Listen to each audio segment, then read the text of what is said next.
My fiance's boss tried to catch her faking sick, so I made him regret it. I run a physical therapy clinic, and my fiancée is a lawyer at this big firm downtown. A few months ago at our engagement party, I told some of her co-workers they could get a discount if they ever needed treatment. It was just a nice gesture, you know? 4 of them ended up becoming regular clients, which was honestly great for business. Then one day, one of the senior partners at her firm booked an appointment. The second my fiancée saw his name on my schedule, her face dropped. She told me nobody at the office could stand this guy. After spending an hour with him, I completely understood why. He was arrogant, condescending, and had this way of talking down to everyone like they were beneath him. But weirdly, he was also desperate for approval, like he needed everyone to think he was important. I stayed professional though, did my job, kept things pleasant. When he went to pay, he asked about the discount I'd mentioned. I just smiled and said, "Oh, that's only for the associates," and watched his face drop a little. He kept coming back for treatments over the next few weeks. During one session about 3 weeks ago, we got talking about how my day was going. One of my therapists had called in sick, so I was covering all their clients on top of my own appointments. He said that must be frustrating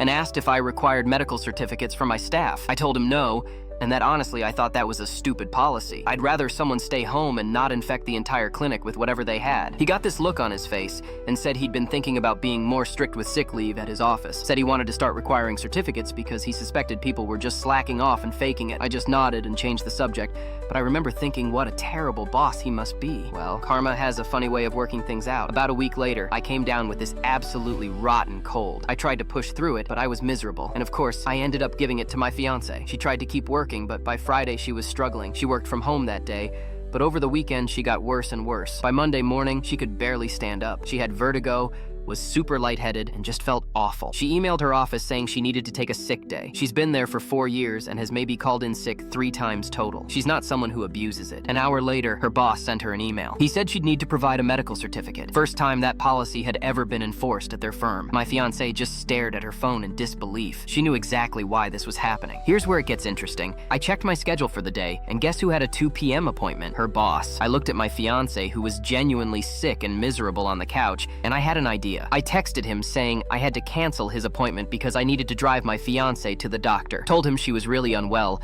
and too lightheaded to drive herself. Then I added that I was completely booked up for the next 3 weeks, but I'd let him know if I had any cancellations. Just being helpful, you know? I actually did book my fiancée in with her doctor for 2 p.m. She needed to be seen anyway, and honestly, the timing couldn't have been more perfect. 20 minutes later, my phone started blowing up. Her boss messaged both of us saying that actually, the medical certificate wouldn't be necessary, that she should just rest and feel better. My fiancée, bless her, responded, saying she couldn't cancel the doctor's appointment due to their late cancellation policy, and that it would be rude to waste the doctor's time. I backed her up and said, yeah, she really should go anyway, just to be safe. We'd hate for her to come back to work too soon and get everyone else sick. He hasn't brought up medical certificates since.